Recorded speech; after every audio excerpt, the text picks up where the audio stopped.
Hello are पारित channel में आपका स्वागत है। पुण्य का परिणाम संपत्ति नहीं सद्बुद्धि है और पाप का परिणाम गरीबी नहीं कुबुद्धि है। कर्म करने में मनुष्य स्वतंत्र है, किंतु फल प्राप्त करने में वह सृष्टि के नियमों के बंधनों में बंधा हुआ है। अन्य जीवधारी इस तथ्य को अपनी स्वाभाविक प्रेरणा से समझते हुए तद्रूप आचरण करते रहते हैं, पर मनुष्य है जो तुरंत फूर्त परिणाम मिलने में विलंब होने के कारण पारेचूक करता रहता है, अदूरदर्शिता अपनाता है और यह भूल जाता है कि विवेकशीलता ही अपेक्षा करने पर अगले ही दिनों किन दुष्परिणामों को भुगतने के लिए बाधित होना पड़ेगा। यह वह भूल है जिसके कारण मनुष्य अपेक्षाकृत अधिक गलतियां करता है। फलतः उलझनों, समस्याओं, विपत्तियों का सामना भी उसे ही अधिक करना पड़ता है। कोई समय था जब मनुष्य अपनी गरिमा का अनुभव करता था एवं श्रेष्ठ का युवराज होने के नाते अपने चिंतन और कर्तव्य को ऐसा बनाए रहता था कि सुव्यवस्था बने और किसी को किसी प्रकार की प्रतिकूलता का सामना न करना पड़े। इस संसार में इतने साधन मौजूद है कि यदि उनका मिल बांटकर उपयोग किया जाए तो किसी को किसी प्रकार के संकटों का सामना न करना पड़े। प्राचीन काल में इसी प्रकार की सद्बुद्धि को अपनाया जाता रहा है।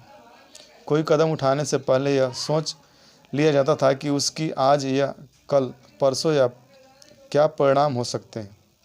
औचित्य को अपनाए भर रहने से यह सुयोग्य बना रहता है, जिसके पिछले दिनों सतयुग के नाम से जाना जाता था।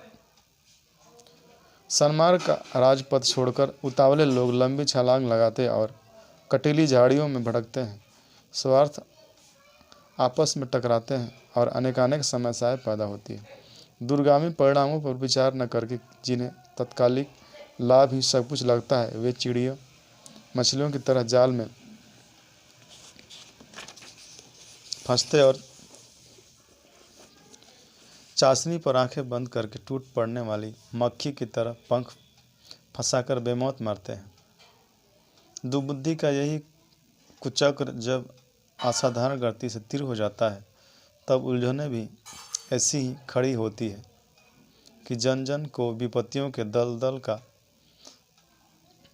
से उबरने नहीं देती। क्रिया की प्रतिक्रिया उत्पन्न होने में बहुधा विलंब लग जाता है। इसी कारण कितने ही लोगों में संदेह उत्पन्न हो जाता है कि जो किया है उसकी तदनुरूप परिणति होना आवश्यक नहीं है। कई बार बुरे कार्य करने वाले भी उन पाप दंडों में बचे रहते हैं। कई बार अच्छे कर्म करने पर भी उनके सत्परिणाम दिख नहीं पड़ते। इससे सोचा जाता है कि सृष्टि में कोई नियमित कर्म फल व्यवस्था नहीं है, यहाँ ऐसा ही अंधेरा चलता है। ऐसी दशा में स्वेच्छाचार बरता जा सकता है। ऐसे लोग प्रक्रिया उत्पन्न होने में जो समय लगता है उसकी प्रतीक्षा नहीं करते और नास्तिक स्तर का अविश्वास अपनाकर जो भी सोचता है उसे कर बैठते हैं। यह भुला दिया जाता है कि बीज का वृक्ष बनना तो निश्चित है, पर उसमें देर लगता है। दूध को दही बनने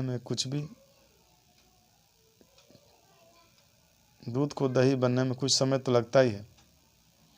असमय बरतने वाले अपने विचार अनाचार का दंड तो भुगतते हैं, पर उसमें भी समय लगता है।